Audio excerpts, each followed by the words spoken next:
পাঙ্গাস মাছের তেলের পিস কেউ খেতে চায় না, পাঙ্গাস মাছ অনেকে পছন্দ করে না, কিন্তু এভাবে রান্না করে খেয়ে দেখবেন খুবই মজা লাগে। আমি পাঙ্গাস মাছের তেলের পিসগুলো ছোট ছোট পিস করে লবণ হলুদ মেখে ভালো করে ভেজে নিলাম। আর এদিক দিয়ে আলুগুলোকে ছোট ছোট করে কেটে লবণ হলুদ মেখে ভেজে নিচ্ছি।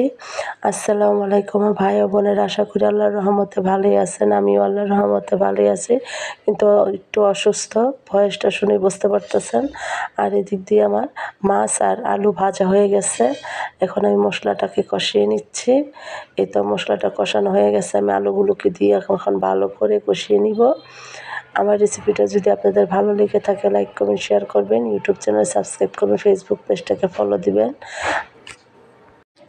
যেহেতু আমি অসুস্থ অনেক দিন যাবৎ ঠিক মতন ভিডিও ছাড়তে পারি না, সময় মতো ভিডিওগুলো ছাড়তে পারতেছি না ভয়েসের কারণে, ভয়েস দিতে কষ্ট হচ্ছে, তাই আমি ভয়েস দিতে পারি না। আর আমি এখানে মাছগুলো দিলাম, এই তো দেখুন, সাথে দিয়ে দিলাম ধনিয়া পাতা কুচি।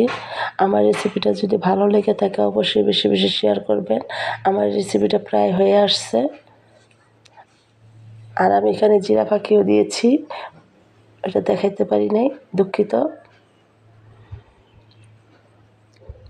এই তো আমার রেসিপিটা হয়ে গেছে, দেখুন এইভাবে খুবই মজা হয়। আর আজকে আমি পাঙ্গাস মাছ রান্না করেছি খুব ঝাল দিয়ে, যে ওদের ঘরের সবারই জ্বর ঠান্ডা লেগেছে, তাই মুখে স্বাদ নাই, স্বাদ ফিরে আনার জন্য অনেক ঝাল দিয়েছি। খুবই মজা হয়েছিল রেসিপিটা। আমার ভিডিওটি পর্যন্ত। আল্লাহ।